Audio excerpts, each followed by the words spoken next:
विघ्नहर्ता श्री गणेश, श्री गणेश, श्री गणेश।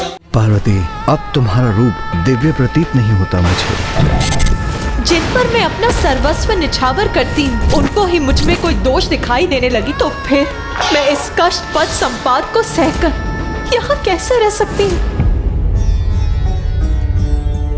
एक स्त्री की भांति माता पार्वती भी अपने गृह कैलाश और अपने परिवार में पूर्ण तल्लीनता के साथ गृह कार्य में रम गई थीं, जिस कारण उन्हें अपनी आदि शक्ति की दिव्यता का आभास ही नहीं रहा। किंतु सृष्टि कल्याण के लिए उनकी शक्ति का उजागर होना अति आवश्यक था, और जिसके लिए ब्रह्मदेव ने महादेव से आकर माता की निंदा करने का उन्हें सुझाव दिया। ब्रह्मदेव, मेरी अर्धांगिनी है उमा, उसका रूप नहीं, उसका तो संपूर्ण प्रतिरूप दिव्यता का प्रतीक है। और ये ज्ञात होते हुए भी आप मुझे कैसा सुझाव दे रहे हैं? मेरे कथन को अन्यथा ना ले महादेव। कदाचित हमारे पास केवल यही एक उपाय है, क्योंकि हम जिनसे अत्यधिक स्नेह करते हैं उनके शब्द हमें उतना ही प्रभावित करते हैं। विशेष रूप से एक स्त्री जो अपने पति के जीवन को अपने स्नेह से सींचती है, यदि वो अपने पति की प्रशंसा की पात्र बनती है तो उसका व्यक्तित्व निखर उठता है। अन्यथा एक तिरस्कृत पुष्प के समान उसका व्यक्तित्व मुरझा उठता है और वो अपने और अपने परिवार के प्रति उदासीन हो जाती है। इसीलिए महादेव, यदि आप देवी पार्वती की निंदा करेंगे तो उनके हृदय को पीड़ा पहुंचेगी, और कदाचित यही वो कारण बनेगा जिससे वो पुनः समझ सकेंगे कि वो देवी आदिशक्ति हैं। वो मात्र उनकी ही नहीं अपितु सभी की सुंदरता का स्रोत हैं। महादेव, संसार में कल्याण हेतु आपको ये करना ही होगा, और मुझे पूर्ण विश्वास है कि आप देवी पार्वती की निंदा करने का उपाय अवश्य ढूंढ लेंगे।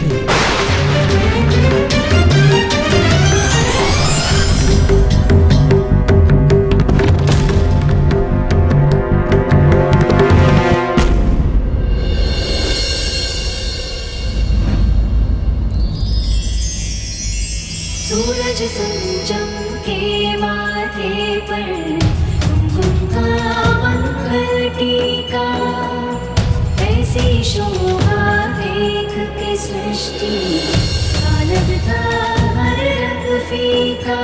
केशों के जुड़े भी सजा ले पार्वती स्वामी, गिरिजा, पार्वती है ये गिरिजा। स्वामी, क्या हुआ? आप मुझे एक तक ऐसे क्यों निहार रहे हैं? बताइए ना नाथ, कैसे दिखाई देती हूँ मैं?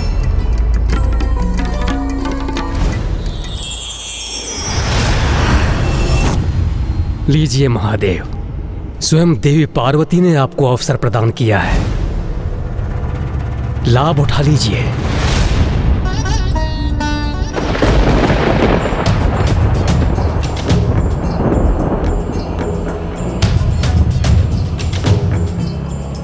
अति सुंदर प्रिय।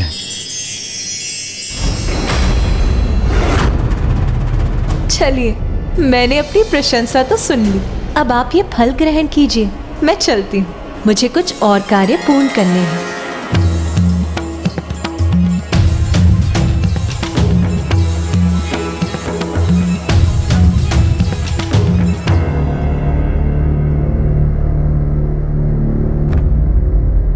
मैं तो भूल ही गया, मुझे पार्वती की प्रशंसा नहीं करनी थी।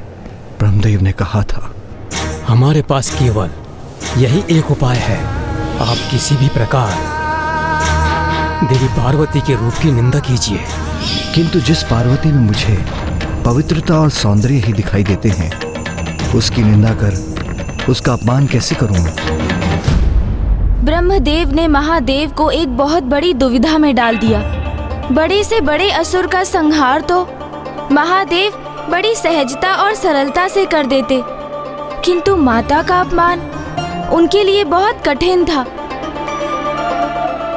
किंतु महादेव को यह ज्ञात था कि वो वचन दे चुके हैं, इसीलिए अब उन्हें ऐसा करना ही था।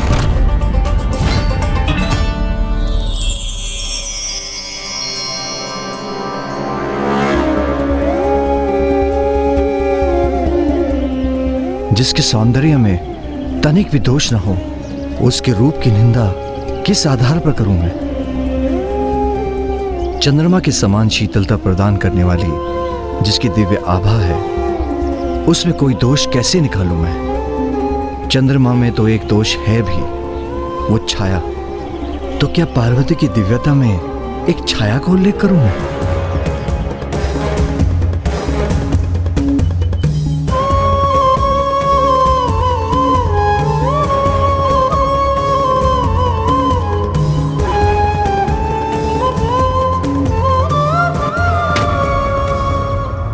आप क्या कुछ कहना चाह रहे थे स्वामी?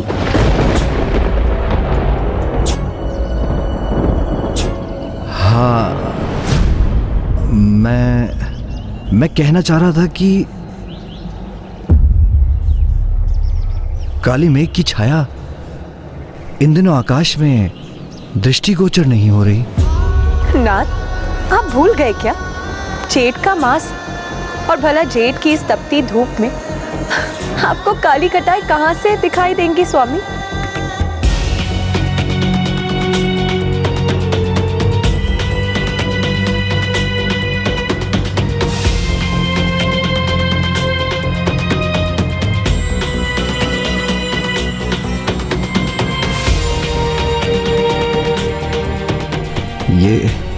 ये कार्य मुझसे नहीं हुआ। मैं महादेव की दुविधा समझ सकता हूं। यदि कभी मैंने भूल से भी देवी सरला की तनिक से भी निंदा कर दी तो उनका क्रोध सहना अत्यंत कठिन हो जाएगा। किंतु महादेव तो माता आदिशक्ति के समक्ष थे। महादेव निरुपाय थे, किंतु तभी उनके मन में एक योजना ने जन्म लिया। मेरी अर्धांगिनी है उमा, अर्थात मेरा आधा अंग। यदि मैं मुख से उसकी निंदा नहीं कर सकता तो मन के भीतर से ही कर देता हूँ। वो समझ जाएगी कि मेरे मन में क्या चल रहा है और मुझे प्रत्यक्ष रूप से उसकी निंदा भी नहीं करनी पड़ेगी।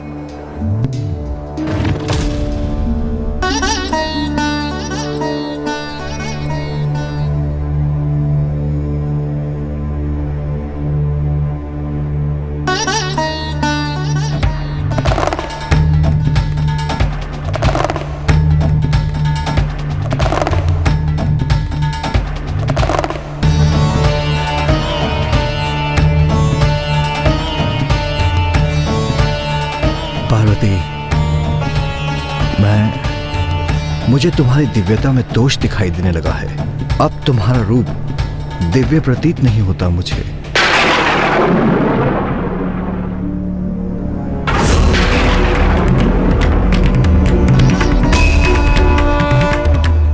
आपने कुछ कहा स्वामी? नहीं, मैंने तो कुछ नहीं कहा। मैं तो कब से शांत हूं प्रिय।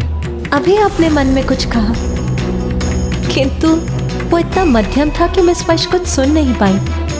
क्या कहा स्वामी? अवश्य मेरी प्रशंसा कर रहे होंगे आप, तो मन में ही क्यों? खुल के कहिए ना स्वामी। आपके मुख से अपनी प्रशंसा बहुत भाएगी मुझे।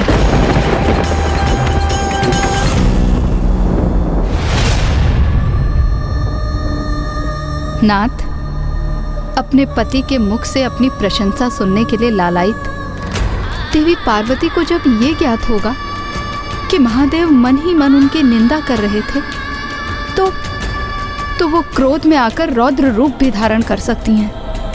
और यदि उन्हें ये ज्ञात हुआ कि इन सब के पीछे आपका सुझाव है, तो फिर क्या होगा? नहीं उमा, मेरे मन में तो कोई विचार उत्पन्न नहीं हुआ। लाइए, आप मुझे पान दे दीजिए। अवश्य दूंगी स्वामी, किंतु उसके पूर्व आपके मन में जो विचार है आप मुझे वो बताइए, आप मुझसे छिपा क्यों रहे हैं स्वामी? आपके मन में जो भी है उसे मुझसे साझा करने में इतना संकोच क्यों कर रहे हैं आप? कहिए ना नाथ।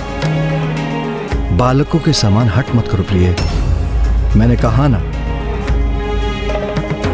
मेरे मन में कोई विचार नहीं था। मुझे क्षमा कीजिए नाथ, किंतु आज के पूर्व आपने मुझसे कुछ भी नहीं छिपाया, तो फिर आज इतना संकोच क्यों कर रहे हैं आप?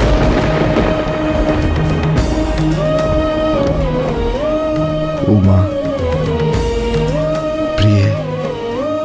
नाथ, यदि वास्तव में मैं आपकी प्रिय हूं तो बताइए, क्या था आपके मन में?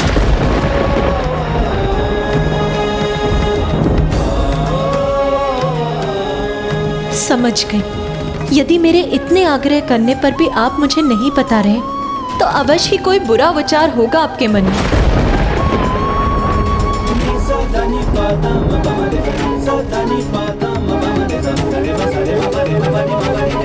व्यक्ति की जिज्ञासा यदि एक बार जागृत हो जाए, फिर तो वो सत्य ज्ञात होने पर ही शांत होती है। माता सत्य सुनने की प्रतीक्षा में अशांत हो रही थीं और उन्होंने स्वयं ही इसका उपाय करने का निर्णय लिया। तो आप मुझे कुछ नहीं बताएंगे स्वामी?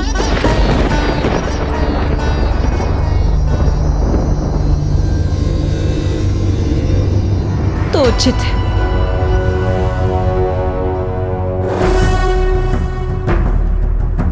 स्वामी, यदि मुझसे कुछ छिपा रहे हैं तो अवश्य वो महत्वपूर्ण होगा।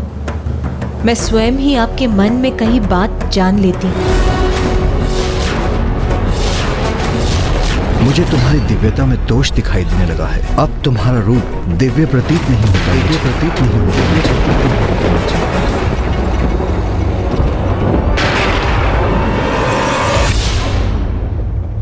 देवी आदि शक्ति तो त्रिकालदर्शी हैं। भूत भविष्य उनसे कुछ नहीं छिप सकता। देवी पार्वती ने अपनी उसी शक्ति का प्रयोग कर महादेव के मन का विचार ज्ञात कर लिया। उमा, अब मैं आपको दिव्य प्रतीत नहीं होती स्वामी?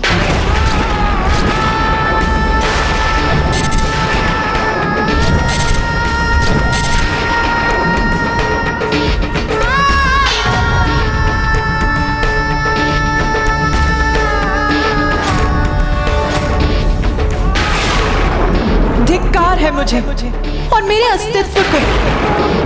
मुझे विश्वास था कि आप मुझे मेरे हर रूप में स्नेह करते हैं।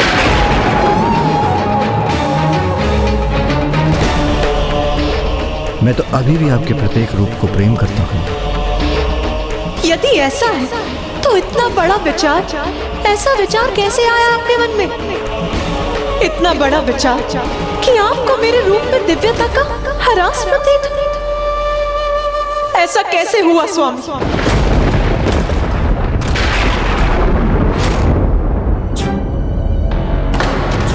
स्पर्श मत कीजिए मेरा स्वामी।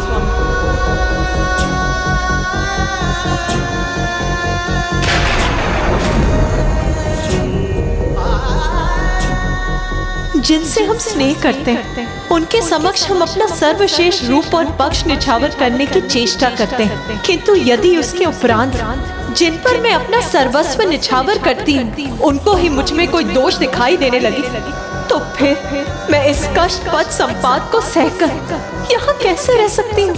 प्रिय, एक छोटी सी बात को इतना बड़ा मत बनाओ। जो तुम सोच रही हो वो सत्य नहीं है। सत्य नहीं? कैसे सत्य नहीं है?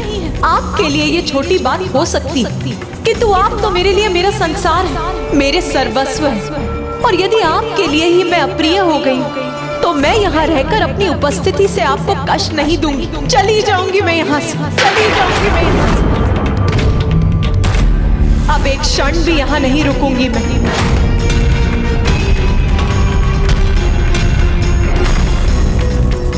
उमा, माता। माँ कहाँ चली गई पिताश्री? ये क्या हो गया पिताश्री?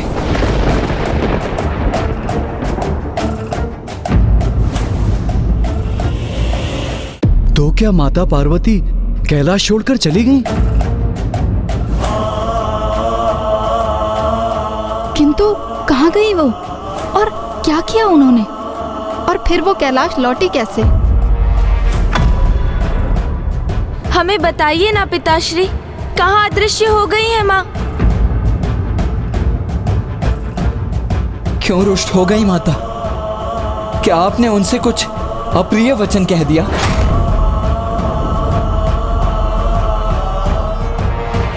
हाँ पुत्र, मैंने तुम्हारी माँ की निंदा की है। क्या? निंदा की? वो भी माँ की? किंतु क्यों? तुम्हारे इस प्रश्न का उत्तर तो ब्रह्मदेव ही दे सकते हैं।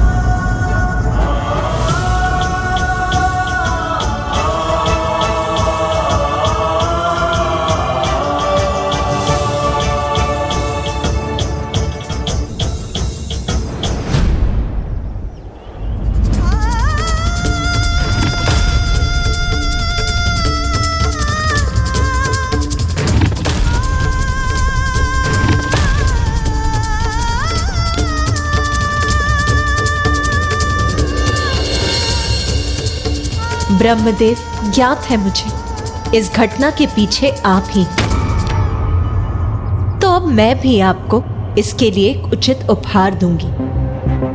अब आपकी ही तपस्या कर, आपको प्रसन्न कर, आप ही से वरदान प्राप्त कर मैं अपना एक अत्यंत दिव्य रूप प्रकट करूंगी। ओम ब्रह्मदेवाय नमः। ओम ब्रह्मदेवाय नमः।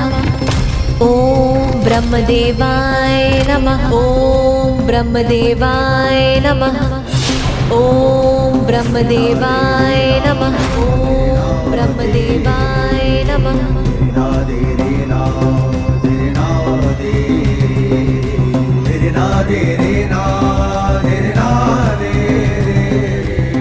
भैया, भैया रुकिए, भैया भैया रुकिए, मेरी बात तो सुनिए भैया। मुझे कुछ नहीं सुनना है गणेश। किंतु भैया आप कहाँ जा रहे हैं? ब्रह्मदेव से अपने प्रश्नों के उत्तर ज्ञात करने। भैया,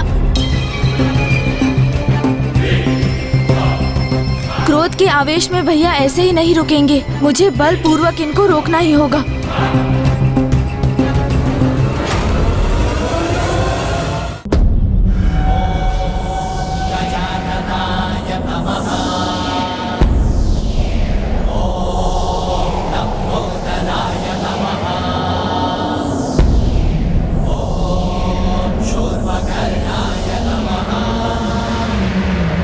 गणेश, रोको ये वायु प्रवाह। क्षमा कीजिए भैया, किंतु इस समय आपको रोकने का यही मात्र एक उपाय है।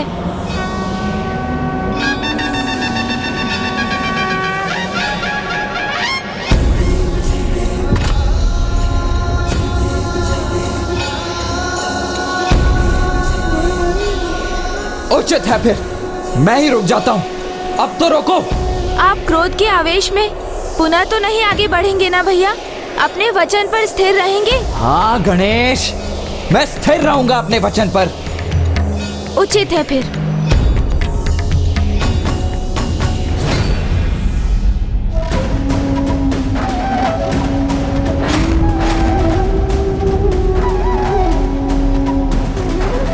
भैया, गणेश, मैं फूफा जी ब्रह्मदेव का अपमान नहीं करना चाहता हूँ। मैं तो उनसे मात्र बस इतना ज्ञात करना चाहता हूँ कि उन्होंने पिताश्री से ऐसा क्या और क्यों कहा जिससे पिताश्री माता की निंदा करने पर विवश हो गए। शांत हो जाइए भैया। नहीं गणेश, अब मैं और शांत नहीं रहूंगा। सर्वप्रथम देवताओं के कारण माता की संतान प्राप्ति की इच्छा को पूर्ण करना इतना कठिन हो गया। उसके पश्चात जगत कल्याण हेतु महिषासुर का वध करने के लिए अपने परिवार का परित्याग कर महर्षि कात्यायन की पुत्री के रूप में जन्म लेने पर विवश होना पड़ा। और अब पुनः एक बार उन्हें कैलाश का परित्याग करना पड़ा। तो मैं बस उनसे इतना ज्ञात करना चाहता हूं कि हर बार माता को ही ये कष्ट क्यों सहन करने पड़ते हैं। भैया, क्या आपको ऐसा प्रतीत नहीं होता कि यदि फूफा जी ब्रह्मदेव ने कुछ किया है तो इसके पीछे कोई बड़ा और हितकर कारण होगा? और कदाचित पिताश्री को भी ज्ञात है कि वो कारण क्या है। किंतु गणेश, इन सब में कष्ट तो माँ को ही हुआ है ना? किंतु यदि मैं आपसे ये कहूँ कि इतना सब कुछ होने के पश्चात भी माँ अभी भी ब्रह्मदेव की तपस्या कर रही हैं, तब क्या प्रतिक्रिया होगी आपकी? तब तो आप शांत होंगे ना भैया? यदि मेरे शब्दों पर आपको विश्वास नहीं हो रहा है तो स्वयं आप चलिए मेरे साथ और अपनी दृष्टि से ही देख लीजिए।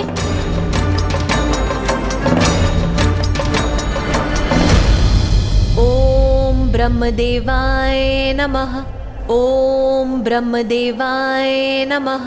ओम ब्रह्मदेवाय नमः। सर्वे भवन्तु सुखिनः सर्वे सन्तु निरामया सर्वे भद्राणि पश्यन्तु मा कश्चित् दुःखभाग् भवेत्। ओम शान्तिः शान्तिः।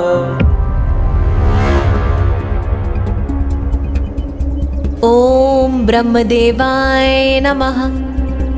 वो देखिए भैया,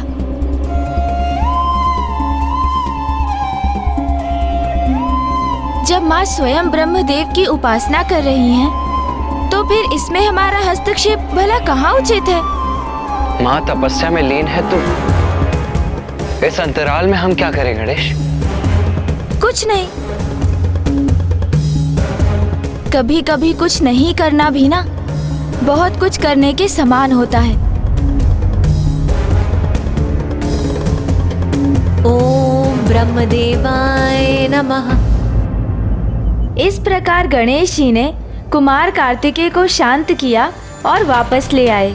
किंतु जिस सघन वन में माता ने अपनी तपस्या आरंभ की थी, वहीं एक बड़ा संकट प्रकट होने वाला था।